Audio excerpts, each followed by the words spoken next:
Demon Emperor Chapter 610 hanggang 611. Nagpapatuloy. Tangina mo ka! Pangyo diyan, alam ng lahat kung anong totoong nangyari. Isang 4 na gradong Radiant Stage ka lang, tapos naging kapili-piling mag-aaral ka na. Isa lang ang ibig sabihin nun, may ginawa kang hindi maganda, katulad na ginawa mo sa akin. Ang lolo ko ay ang ikapitong matanda, at walang pwedeng gumalaw sa akin, kahit sino. Maging mag-aaral sa loob o mag-aaral sa labas. Pero ang isang katulad mo na inogranting walang kwenta, isa ka lamang nangunguna sa mga mag-aaral sa labas. Pero binusuhan mo ko, mamboboso ka. Kaya yan ang napala mo sa pagiging manyakis mo. Mabulok ka rito. Kung ganon inaamin mo, malandi ka na sinetap mo ko. Tae, mga kapili-piling mag-aral sila. Sila ang pinakamagaling sa sekto. Kaya tigilan mo na yung pagkikipagtalo sa kanila. Matandang Kuya Chipeng, sa papanong paraan isasagawa ang pagsusulit. Madali lang, sa pamamagitan ng lakas. Lahat ng mga nagiging kapili-piling mag-aral ay may lakas na hindi umaayaw. Magaling kung ganun! Ako na ang mauna! Unahin mo na ako! Anong nangyari sa kanya? Biglang naghiwalay ang ulo at katawan niya. Anong nangyari sa kanya? Bakit siya pinatay ni Chipeng na walang kalaban-laban? Bakit mo ako tinitignan ng ganyan? Negrong Guiho, hindi ba dati ginagawa mo rin to? Matandang Kuya Chipeng, napaka-brutal mo! Susubukan mo lang naman kung gaano kami kalakas! Ang mga katulad niyong basura na mga trabahador ay wala namang ibubuga. Mayroon pa ba sa inyo na gusto ring sumubok? Nakakatakot! Papatay niya pala tayo! Huwag na! Hindi sila pumunta rito para pumili ng kandidato para sa kapili-piling mag-aaral. Matandang kuya, tae. Noon ay isa kang magiting na bayani at pinakamagaling sa lahat ng mag-aaral sa labas. Tingnan mo ang nangyari sa iyo ngayon ngayong napunta ka sa opisina ng trabahador. Naging duwag ka na ngayon. Nasaan ang tapang mo, ang pagiging boy tapang mo? Tangina mo ka! Hindi porket isa kang kapili-piling mag-aaral ay ikaw na ang pinakamalakas sa lahat! Lalabanan kita kahit isa lang akong pro pawn stage! Tae, itigil mo na yung pagdetrash talk sa kanila. Isa ka lamang pro pawn stage na cultivator. Lalaban ka sa isang Radiant Stage? Ano ka, si Chupa? Huwag mong sayangin ang laway mo sa kanila. Utol, ginagalit ka lang nila. Huwag mo silang patulan. Ha ha ha! Matandang kuya, tae, takot ka siguro sa akin. Ito ang sasabihin ko sa'yo dahil natalo ka sa akin 3 taon na ang nakakalipas. Hindi ko gagamitin ang kaluluwa ko para atakihin ka. Kung hindi mo pa rin ako kayang talunin sa paraan na to, isa ka talagang huwarang duwag na walang pag-asa. Anong sinabi mo, putangin na kang malandi ka? Tignan natin kung sino mas malakas sa atin! Ha ha! Naparatapang mo naman para labanan ako harap-harapan. Lumalaban ka sa hindi mo kaya, ipapadala na kita sa kabilang mundo. Ano? Nailagan yung pag-atake ko. Humanda ka sa akin, malandi ka. Dadakmanin ko yung suso mo. Shit! Nahuli niya ang kamay ko. Aray! Mababali ang kamay ko. Bitawan mo ko. Pangyusuan, ano ka ngayon sa akin? Hindi mo kailangan gumamit ng malaking kapangyarihan. Experience lang ang kailangan, karanasan. At yun ang kulang sa'yo. Wala ka pang karanasan. Tangina mo ka! Bitawan mo ako! Conqueror's Haki! Pag-atake ng kaluluwa! Aray! Ang malanding babaeng to, nang daya siya. Gumamit siya ng pang-ataking kaluluwa. Oops, dito ka lang, hindi ka makakalagpas sa akin. Bleach, Busby, Burning Finger.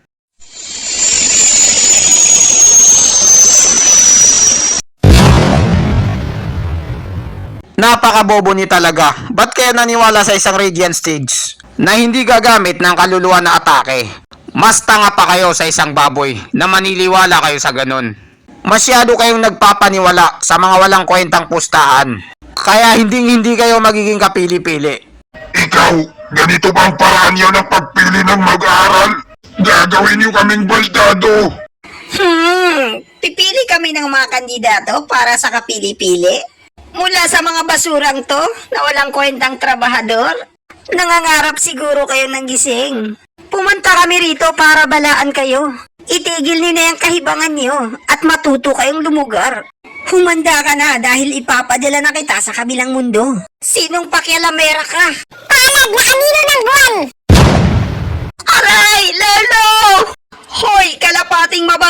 lumipad. Sinira mo ang araw ko. Ako na ang bahala sa kanya, batang sister. Tuturuan ko ng leksyon yan. Mamatay ka! Nag-aapoy na daliri! Lasapin mo itong malalaking daliri ko! Two finger! Lagot na! Hindi ko to kaya! Masyadong malalaki ang daliri niya! Ha ha ha! Mamatay ka! Wala na! Ito na siguro ang katapusan ko sa mundo! Paalam! Hindi ko papayagan yan over my dead body. Ako ang harapin mo. Hindi pa natatalo si Malupiton.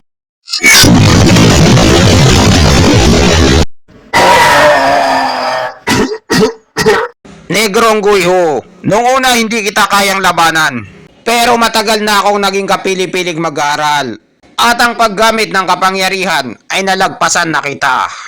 Ang kapangyarihan mo ay hindi buo. Magkawatak-watak. Ha ha ha ha. Ano ang ibig mong sabihin na magkakahiwalay? Ha ha ha. Hindi mo talaga ito maintindihan dahil bobo ka. Kailangan mong paganahin ang puso mo. Isipin mo lang kung bakit ako hindi nahihirapan laban sa'yo. Kahit na mas mataas ang grado mo kaysa sa akin. Ano? Imposible yan. Puso na naman ang problema. Ganito na lang ba lagi? Palagi na lang nasasaktan ang puso ko. Dahil inaanak ako ng pinakakupal na matanda, pababayaan kita. Pero itaga mo to sa kokote mo. Kayo ang nagsimula nito. Hinamon niyo kami. Pumunta lang naman kami rito para subukan kayo. Hindi kami ang may kasalanan kung hindi kayo. Kapag nagkwento kayo sa iba ng hindi totoo. Ganito ang mangyayari sa inyo.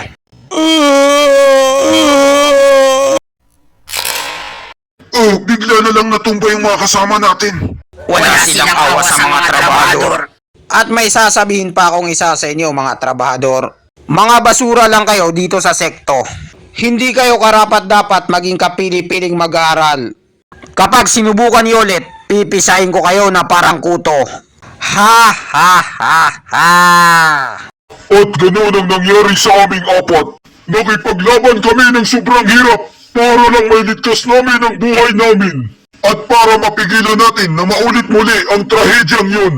Mga matatanda at mga venerables ng Demon Siming Sekto, trabaho natin ito at responsibilidad natin na makakuha ng totoong kapiling-piling mag-aaral na palalakasin natin at siya ang magdadala sa buong sekto para hindi tayo ulit magkamali at makapili ng totoong henyo. Pag-iusap lang naman, maggagabi na. Hanggang kailan pa magdadaldal ang matabang bulating ito? Abutin pa ata tayo ng umaga rito. Kailangan na siguro nating umalis. Maggagabi na. Malupitong yan. Pag-iusap, itigil mo muna yung kwento mo. Naintindihan ko na ang lahat. Dahil itong pinapakiusap ko ay nagkakaroon tayo ng bangayan. I-postpone muna natin. Dahil maggagabi na, sa ibang araw na lang natin ito ituloy. Venerable C, tama ka sa sinabi mo. Isang araw na tayong nagtatalo rito. Mas magandang mag-research na lang tayo sa Google at makapag-usap ulit. Bakit parati na lang ganito ang nangyayari? Hindi pa ako tapos sa kinukwento ko. Nangangalahati pa lang ako. Ha ha ha! Naintindihan namin ang feelings mo, Malupitong Yang. At hindi mo na ito kailangan ipaliwanag.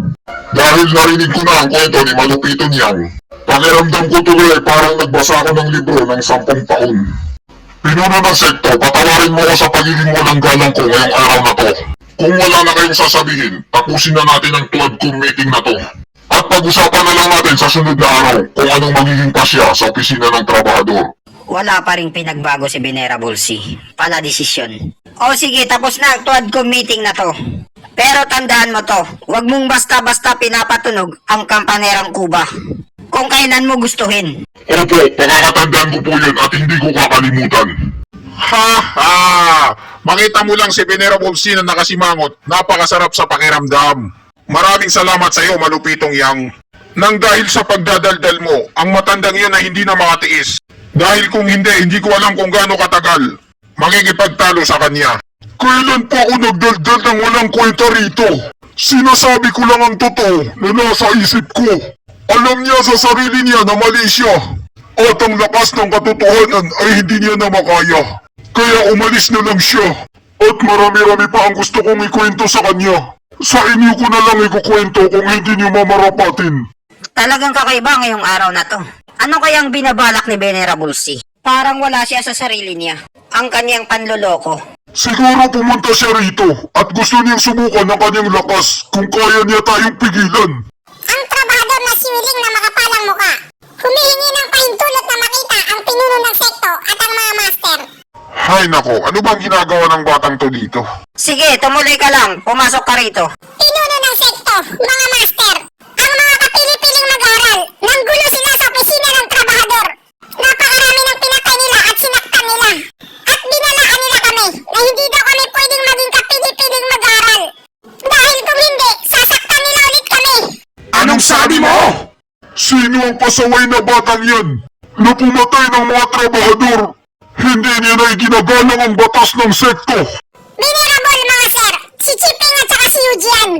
Ang apo na babae ng ikapitong matanda at ang apo na lalaki ng ikalawang matanda. Kung ganon, mga atabs pala ni Venerable C ang tumira sa inyo. Ngayon naintindihan ko na. Napakaganda ng ginawa nilang galaw. Isang magandang taktika ang ginawa nila. Habang nasa oras ng pag-isa ang mataas na Venerable. At tayo namang lahat ay nandito sa Tuwadcom meeting. Pinag-away niya ang mga trabahador at ang mga kapili-piling mag-aaral. May hirapan na tayong pumili sa mga trabahador ngayon. Dahil sa nangyaring away nila. At magiging lamang yon ng loob ng sekto.